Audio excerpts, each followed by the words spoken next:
Hare Krishna. Mataji, you can hear me and see my screen, right? Yes, Mataji. Hare Krishna. Om Namo Bhagavate Vasudevaya. Om Namo Bhagavate Vasudevaya. Narayanam Namaskritya Naram Chaiva Narottamam Devi Saraswati Vyasam Tato Jaya Mudirayat Nashtaprayesu Abhadreshu Nityam Bhagavata Sevaya Bhagavati Uttama Shloke Bhaktir Bhavati Naistike. Reading from Srimad Bhagavatam, Canto 3, Chapter 33, and the Sloka 29. The canto we are discussing these days is the status quo, and the chapter is the activities of Kapila.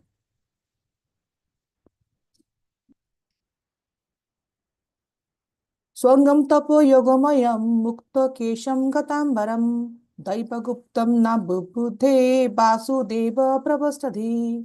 Swangam tapo yogamayam mukta kesham gatambaram daipaguptam na bubudhe vasudeva pravastadhi. Synonyms. Word by word meaning.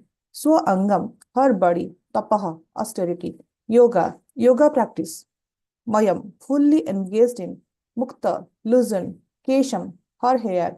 Gata, decided. Ambaram, her garments. Daiva, by the Lord. Guptam, protected. Na, not. Bubbudhe, she was aware of. Vasudeva, in the Supreme Personality of Godhead. Pravista, absorbed. Dhi, her thoughts. Translation and purport by His Divine Grace Srila Prabhupada. Translation.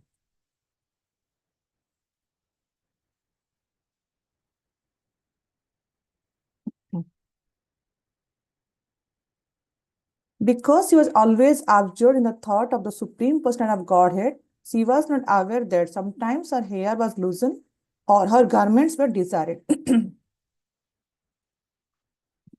Purport by His Divine Grace Srila Prabhupada ki jai. In this verse, the word Daiva Guptam, protected by the Supreme Personality of Godhead, is very significant. One surrenders unto the service of the Supreme Lord. The Lord takes charge of the maintenance of the devotee's body, and there is no need of anxiety for its protection. It is said in the second chapter, second canto of Srimad Bhagavatam, that a fully surrendered soul has no anxiety about the maintenance of this body. The Supreme Lord takes care of the maintenance of innumerable species of bodies. Therefore, one who fully engages in his service will not go unprotected by the Supreme Lord. Devahuti was naturally unmindful of the protection of her body, which was being taken care by the Supreme Person. Om Ajnanatimirandhasya Jnananjana-Salakaya Chakkhurumritam Yena Tasmai Sri Gurave Namah Sri Chaitanya Manobhishtam Sthapitam Yena Bhutale Swayam Rupa Kadamahyam Dadanti Swapadantikam Vandeham Sri Guru Sri Yuta Sri Guru Vaishnavamscha Sri Rupam Sagrajatam Sahagana Raghunathitam Tam Sajivam Sadvaitam Savadhutam Parijana Sahita Krishna Chaitanya Devam Sri Radha Krishna Padan Sahagan Lalita Sarvishakhan Vitam Cha He Krishna Karuna Sindhu Dina Bandhu Jagatpate Gopesha Gopika Kanta Radha Kanta Namastute Tapta Kanchana Gaurangi Radhe Vrindavaneshwari Vrishabhanu Sute Devi Pranamami Hari Priye Panchakalpatarubhyascha Krupa Sindhuvaya Vaja Patitanang Pavanebhyo Vaishnavebhyo Namo Namo Jai Shri Krishna Chaitanya Prabhu Nityananda Sri Advaita Gadadhara Sri Vasadi Gaur Bhakta Rachara Nivasaya Nityaya Paramatmane Balabhadra Subhadra Phang Jagannathaya Te Namah Hare Krishna Krishna Krishna Hare Hare Hare Rama Rama Rama Hare Hare. Hare Krishna, dear devotees. Thank you for joining today for the morning Srimad Bhagavatam class. So these days we have been discussing about the teachings of Lord Kapila, and after says Kapila, basically he is how he is delivering his mother from the clutches of the material world, and what is Devahuti's reaction after hearing so patiently and implementing the practices which were suggested by her son, who is no other than the Supreme Personality of Godhead. So now, so this is a very beautiful subject matter, and like as a grihasthas, we see that like yeah, Kardama Muni and Devahuti Sambat is how important to us, and how we should like take, like follow the footsteps of Mother Devahuti and implement at least some, like portions of these teachings. So my knowledge in this beautiful subject matter is very limited, but with lessons of Guru and Goranga and this beautiful literature of Srimad Bhagavatam, which Prabhupada has very beautifully, explained, I would like to glorify for my own purification. Okay, so we see here, Prabhupada is in the purport, there is two things basically are mentioned. One is the Vasudeva Pravistadihi and the another is Daiva Guptam. So what is Vasudeva Pravistadihi? Vasudeva Pravistadihi is basically absorbed in the thought of the Supreme Personality of Godhead. Prabhupada very beautifully in this verse, he is mentioning that, like the Mother Devahuti, basically he is constantly absorbed in the thought of Supreme Personality of Godhead. He's constantly absorbed. We see in the pastimes of the gopis that we see that gopis are not supremely qualified kind of thing. They are ordinary village girls. So they are not Vedantists, and they have not born in the high class Brahmin class family. So that from the childhood days they have been educated. But we see gopis has only one qualification. What is the qualification? Prabhupada always says that we have to follow the footsteps of the gopis. That is, always think of Krishna, never forget Krishna. That was the only qualification gopis have for the devotional service. So they were constantly meditating or constantly absorbed in the thoughts of Supreme Personal Godhead. So Mother Devotee situation here in this purport, it is Prabhupada is very beautifully explained. The Mother Devotee situation, basically he is in the internal trance or ecstasy. And and how come he is coming to the internal trance and ecstasy? Because he has done some austerities. We see in the earlier phase when he was associated with Kardama, she did so much austerities to take the household activities, and she purified herself, and all this contamination from this, like during this all these austerities, and later on he's coming and inquiring submissively to his son to show her, what is the path of the life, what is the goal of the life.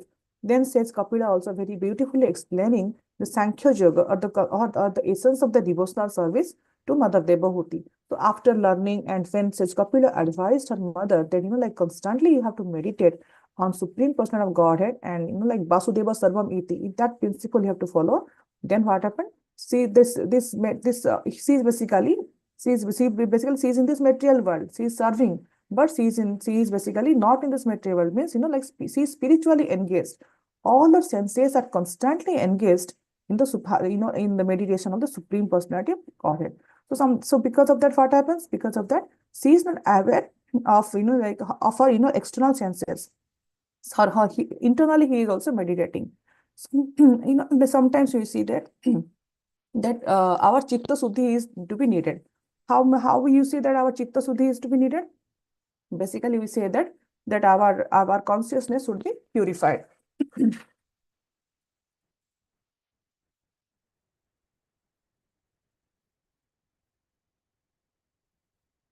So yeah, basically, we like when a patient basically is coming to a doctor, and there is a wound is there. So what the doctor does, basically what he does is he little bit he or she basically does the sterilization of the wound. Basically, he will like take a cotton and take some disinfect, take some Dettol or something, and or isopropyl alcohol. He'll try to clean the wound. He'll try to he'll try to disinfect and or sterilize the wound.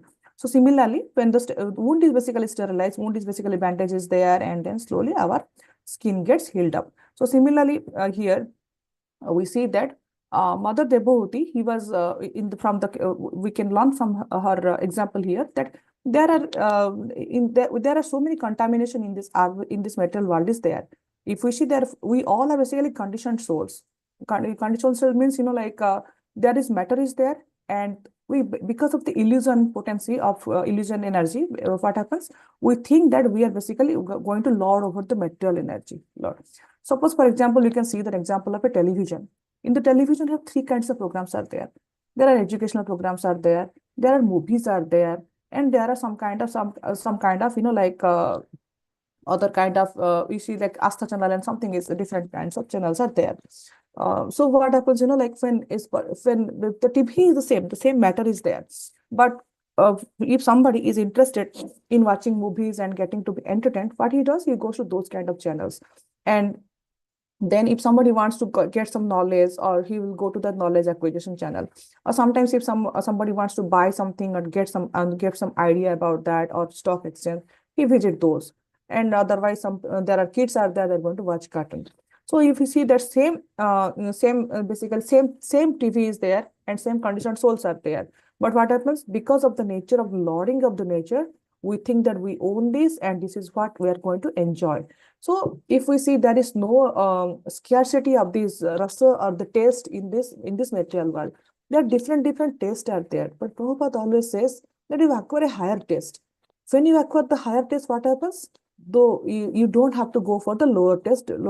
Like once we try to hear these nice lectures or nice kathas of our acharyas, or if you read nice books or nice scriptures like Srimad Bhagavatam, or Prabhupada has written so many books are there. So that if we start reading them, then our mind automatically will not go to this mundane literature, or the mundane or this mundane taste, which are in little bit like lower consciousness. So here Prabhupada in this purport is saying that you have to all that like for Mother Debhuti, in case she was always absorbed in the thought of Supreme Person of Godhead. It's not like that, like today we'll say that, yes, I'm going to get absorbed in the thought, and from tomorrow onwards, I'm not going to do that. It's not like that. Basically, everything happens slowly. Like if you take a example of a green mango doesn't turn yellow immediately. It takes some time. In the due course of time, the green mango turns into a yellow mango, and when it's yellow mango, then it basically we try to enjoy it more and more. So because of the three material modes of nature, a conditioned soul behaves differently. In the case of Mother Debhuti, she is basically these three modes of material nature is not actually affecting her. She has actually crossed these three modes of material nature, and that's why her heart is become purified. Once the heart has become purified, she is able to constantly and nicely thinking about Supreme Person of Godhead. So now when she is thinking constantly about about Supreme Person of Godhead, what happens? He is basically losing sometimes her external consciousness. So he is now fully surrendered to the Krishna. Once you become fully surrendered to Krishna, what happens? There is no fear. Like in this next verse, there's in same verse, basically there is a line is there, that Daiva Guptam.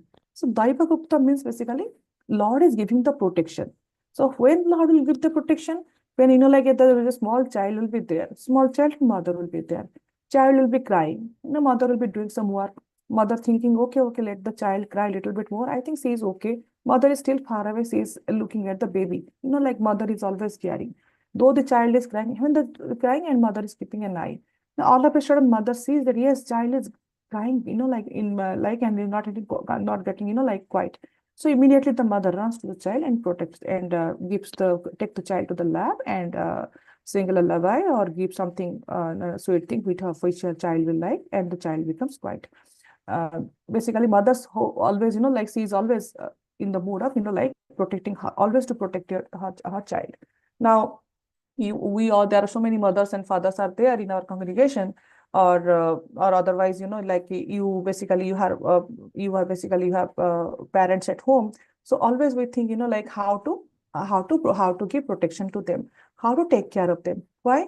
Because we see that there is a love and some kind of like some kind of reciprocation between them. So in the case of Mother Debhuti's case, we see that Krishna is basically protecting. Krishna basically is saying that that protection basically comes from the Supreme Protector, who is basically Supreme Person of Godhead, Krishna himself. So this particular verse, if we see that about the protection by Lord, when I was reading about this purport, I've only one thing like coming into my mind, that was our Srila Prabhupada. When Srila Prabhupada, this verse, in fact, this particular verse is suiting our Srila Prabhupada's movement a lot. So, like when Srila Prabhupada was coming to United States at a later age, she was coming in Jaradut. So, like when we are coming these days, when we're going in the flight, right? We try to see whether it is economy, whether it is a business class, what is the legroom space is there, how quickly I'm going to get down in India. There's so many things we take a look. And who is sitting next to me? So many things are there. And whether we're getting Jain meals or not, like our the way we try to maintain our body and protect ourselves is getting more and more because we're getting more and more comfort. And it's okay, absolutely fine. It is our body and we have to protect it. Now, looking at Srila Prabhupada's example, Srila Prabhupada came to United States in this, like Jaraduta. Basically, it's a ship, it's a cargo ship, not even a regular ship kind of thing, and a transport ship. It's basically cargo ship. In that cargo ship, Prabhupada has come, and there basically he survived 2 heart attacks. So just imagine now, if somebody is having a heart attack, they will go, they will call emergency or 911 and they will go to the hospital. And now with this technology and this medical technology, like improving like anything, what they will do, they will basically do a stent in the heart, otherwise they will prescribe some medicines, otherwise, they will do this, like pretty common is the open heart surgery. But just imagine there are 2 heart attacks consecutively for Srila Prabhupada, but Srila Prabhupada survived over there. How survived? Because Srila Prabhupada has completely faith that Abhasya Rakhive Krishna. There are in the Bhaktivinoda Thakur has written a beautiful poem. In fact, Bhaktivinoda Thakur has written so many poems about this surrender.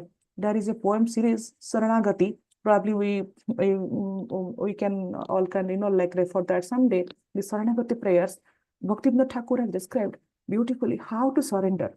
There is a line, there is a series of poems that Abhasya Rakhive Krishna. There are 4 or 5 poems are there. In that, very beautifully, Bhaktivinoda Thakur has mentioned that we have to surrender to Krishna with love and devotion. When we fully surrender to Krishna, then what happens? Krishna will definitely come to protect us.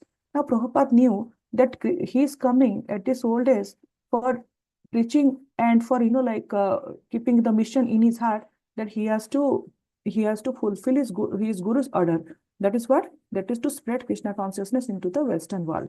So in that faith, Prabhupada has come, and he has the tremendous faith in Krishna that yes, Krishna is going to protect me. There is a line, Prabhupada has written a beautiful poem in Charadut that, nachao, nachao. And basically what? Make me dance into your tune.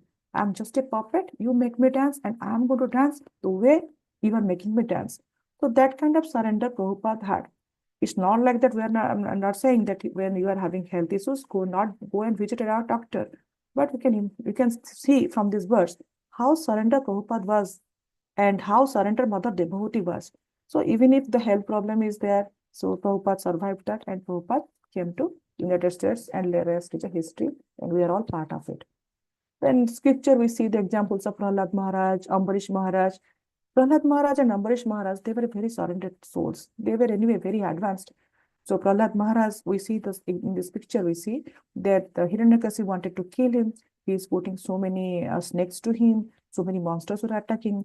Even her own aunt Holika is trying to kill her by putting inside the fire. But what we see, that every time Lord Krishna came to protect Prahlad Maharaj. Why? Because Prahlad Maharaj is a small boy. He's coming from a demoniac family also. But his heart was purified. His heart was purified. How it was purified? His heart was purified because from the child, not even he is born, he is hearing Harikatha from his mother's womb, from Narad Maharaj. So basically, Suddha Guru's association and constantly remembering Prahlad Maharaj's heart, though he is born in a demoniac family, his heart is totally purified. He is a born devotee. He is a Suddha Bhakta. So in that case, Krishna is coming to protect him. So it's not like that Krishna is only protecting that bhaktas. Krishna protects everybody. Krishna is the only protector. But that should be in our mind that yes, Krishna is our protector. So here, again in Bhagavad Gita, chapter 9, verse 22, Krishna says that Ananyas chintayantama yejana paripashate tesam nitya abhyuktanam yoga khyamang vahami aham. Here in Bhagavad Gita 9 chapter, that is the most confidential chapter, in the 22nd verse, Krishna is saying that who always worship me with exclusive devotion, meditating on my transcendental form, to them I carry for the lack and I preserve what they have. So we see that in these beautiful examples we saw from Srila Prabhupada's vision, that whenever we are surrendered to Krishna, Krishna is always there to protect us. So these are all this. This is all this part of the Daiva Guptam. Now Vasudeva Pravistadi wanted to little bit, like go little bit more into that. So when we are absorbed in the thoughts of Supreme Personality of Godhead, what happens? See, there are basically in our mind, basically we are always thinking, yes, we can say that, yes, we are in our mind. I'm going to think about Krishna. We are force, basically, will force our mind that we are reading scriptures, will force our mind. Yes, from today onwards, I'm going to think about Krishna and my mind won't go anywhere. But there are two things. Basically, a conscious mind, and then there is a subconscious mind. What is conscious mind and what is a subconscious mind? The conscious mind is, like this is the part of mind where the majority of thinking and rationalizing and problem solving. Like if like like if you are smart enough, you have studied a lot, there will be problem will be there. You can basically try to like solve the problem. So basically the conscious mind, basically we see that it influences 5% of what we are. Then there is subconscious mind. The subconscious mind, basically it handles the 90%, 95% of how we are going to behave in a situation. Subconscious mind means this is a part of the mind which is located below the level of the conscious awareness, and it stores everything we do. Like suppose like we are doing, our thoughts are there, that subconsciously it is there. Like in the mind will be telling something, but subconsciously we'll be doing something else. Suppose, like tomorrow morning we have to go for a Mangala Aarti. We will see that, yes, from tomorrow onwards, I am going to go for Mangala Aarti. So in our conscious mind, what will we do? We will try to sleep early. Will try to sleep early, and we'll try to switch on the alarm. Then my alarm is going to ring at 4 o'clock. In my conscious mind, I'm going to set it up. 4 o'clock, I'm going to like bed. 4 o'clock alarm is going to ring, because in my conscious mind I have set up the alarm. Now what happened at 4 o'clock? We're going to awake, and the same moment we realize that before day I was doing some work, or I was chatting with my friends, or I was seeing the internet a little bit longer time. Okay, and then because of that I was awake little bit extra, and my sleep is not completely full, and my body has little bit pain. Maybe I can sleep a little bit more extra time. So we go to sleep. So this is basically in our subconscious mind. So in case of Mother Devahuti, like since constantly he is practicing, her basically our mind and intelligence, everything has been purified. Then what happened? In the conscious mind also she is thinking about Krishna, but in the subconscious mind also she is thinking about the Krishna. When she is thinking of Krishna, what happened? Basically, he is now in the samadhi state. He is now in the basically internal ecstasy state. When she is in the internal ecstasy, or the trance state, she is basically losing her external consciousness. When she is losing the external consciousness, we see here in the translation it is written that because is always absorbed in the thought of Supreme Personality of Godhead, she was not aware that sometimes her hair was loosened or her garments were desired. Now we see in the pastimes of gopis, the same thing also we see.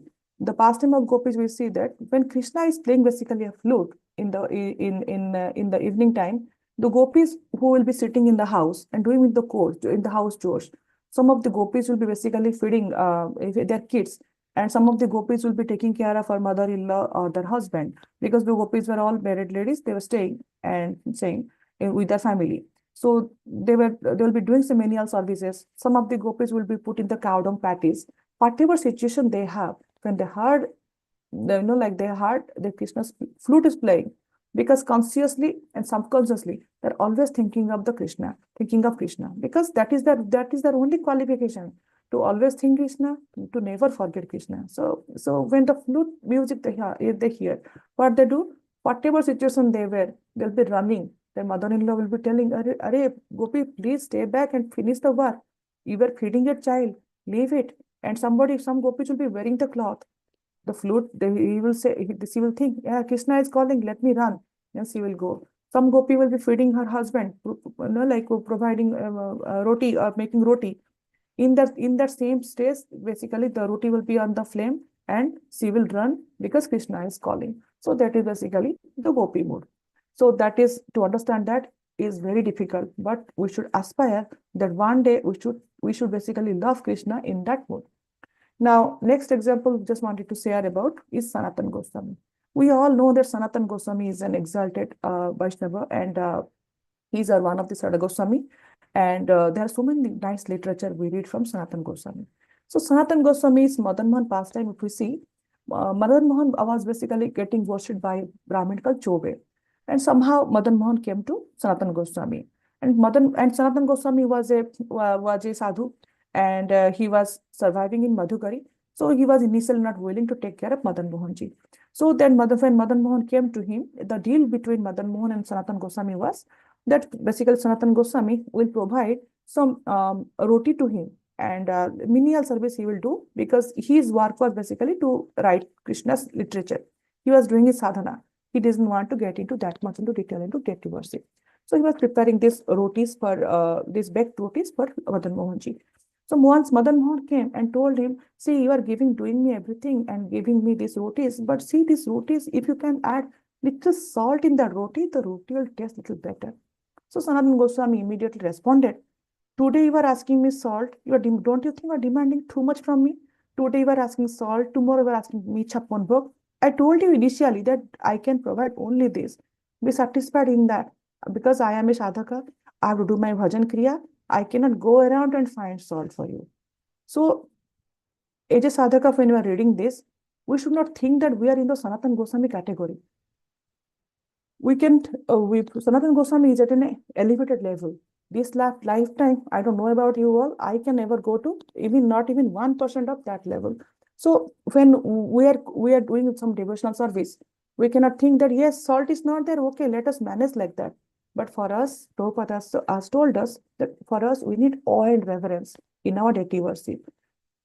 We basically in Sanatan Goswami case, we see that nothing comes at the one day. Basically, we have to give our time, we have to do our sadhana, we have to chant, we have to read scripture. That way, what will happen? Our chitta will be purified. Chaitanya Mahaprabhu says, Cheto Darpana Marjanam. And then what will happen? Because basically we have to cleanse our heart, we have to purify heart. We have not in that category. And we expect that sometimes that, yes, Mother Devabhuti had this ecstasy, I will also have that ecstasy. No, it cannot happen like that, because we are grihasthas, we are in this conditioned life, and to reach that level, it takes lot of time and lot of austerities. So in the sixth part, Chaitanya Mahaprabhu says, of sixth Astakam, he says that, Nainam galad asru dharaya, badanam gadgad rudhaya gira. Means what? Chaitanya Mahaprabhu saying that when my eyes will be decorated with tears of love flowing constantly when I chant your name. So our Acharya is right that when Chaitanya Mahaprabhu was standing in front of Lord Jagannath, though he is standing, he was feeling separation from him. Then what will happen? His goosebumps were standing on his body. Sometimes there will be so many symptoms will be happening in his body. Constantly tears will be coming from his eyes. It's a kind of a series full of water will be coming from his eyes. So sometimes so much heat will be coming from his body that the nearby stone will get melted. So that is the level of ecstasy, level of trance, or level of like subconscious mind. So many things happens when they are into this deep bhakti. Because why?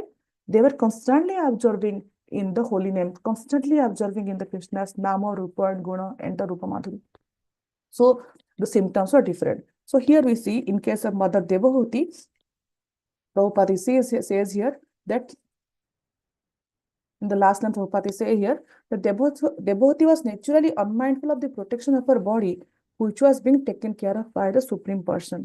So when we surrender to Krishna fully, Krishna will always there to protect us. And all these internal symptoms and all those things we read, that is because of the constant meditation, and which affects our conscious mind and both our subconscious mind. With this, would like to end today's discussion. Thank you so much. Hari Bol. Srila Prabhupada ki jai.